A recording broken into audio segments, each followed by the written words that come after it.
പല രീതിയിലുള്ള സാംക്രമിക രോഗങ്ങൾ പടരുവാൻ സാധ്യതയുള്ള ഒരു സമയമാണ് മഴക്കാലം എന്ന് പറയുന്നത്. സോ മഴക്കാലത്ത് ഏവർക്കും സുരക്ഷിതരായിരിക്കാം.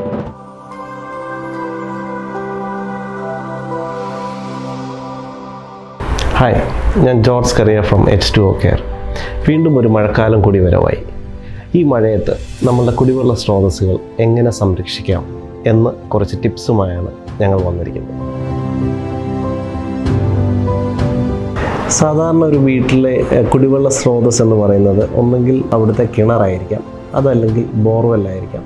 ഇത് രണ്ടുമല്ലെങ്കിൽ മുനിസിപ്പൽ വാട്ടർ സപ്ലൈ ആയിരിക്കും. മഴക്കാലത്ത് നമ്മളുടെ ഈ വാട്ടർ സോഴ്സ് കണ്ടാമിനേഷൻ തടയാൻ നമുക്ക് ഏറ്റവും എളുപ്പമായിട്ടുള്ള മാർഗം എന്ന് പറയുന്നത് ബോയിലിംഗ് ആണ്. 5 മുതൽ 10 മിനിറ്റ് വരെയെങ്കിലും വെള്ളം തിളപ്പിക്കുക. ഇങ്ങനെ ചെയ്യുന്നത് മൂലം വെള്ളത്തിലെ ബാക്ടീരിയ, പാരസൈറ്റ്സ്, വൈറസ് ഇവയെല്ലാം നശിച്ചു പോവുകയും അത് നല്ലൊരു കുടിവെള്ളമായിട്ട് നമുക്ക് മാറ്റുവാൻ സാധിക്കുകയും ചെയ്യും. നമ്മുടെ കുടിവെള്ള സ്രോതസ്സുകളിൽ ആദ്യമായി സംഭവിക്കുന്ന വ്യതിയാനം എന്ന് പറയുന്നത് pH-ലുള്ള വേരിയേഷനാണ്. നല്ലൊരു മഴക്കാലമായി കഴിയുമ്പോൾ നമ്മളുടെ കിണർ വെള്ളത്തിൽ pH വളരെയധികം അസിഡിക് ആവാനായിട്ടുള്ള സാധ്യത കൂടുതലാണ്.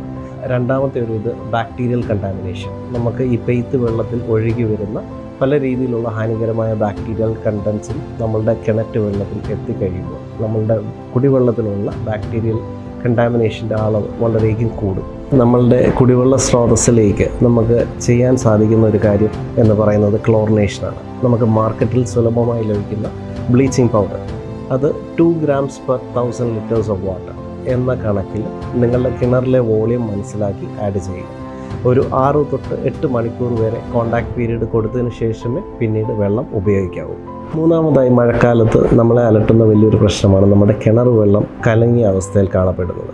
സോ ഇത് തടയുവാനായി നമുക്ക് 2 കാര്യങ്ങൾ ചെയ്യാം. ഒന്ന് ഒരു സെഡിമെൻറ്റേഷനും, ഒന്ന് ഒരു കൊയാഗുലേഷനും.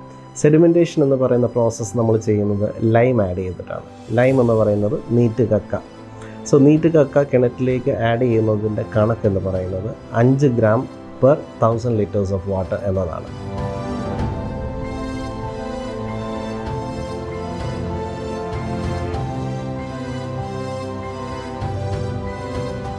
ഈ മഴക്കാലത്ത് നിങ്ങളുടെ കുടിവെള്ളത്തിൽ വരുന്ന വ്യത്യാസങ്ങൾ മനസ്സിലാക്കുവാൻ നിങ്ങൾ ഒരു ട്രസ്റ്റഡ് വാട്ടർ ടെസ്റ്റിംഗ് ലാബിൽ നിങ്ങളുടെ ജലം പരിശോധിപ്പിക്കുക.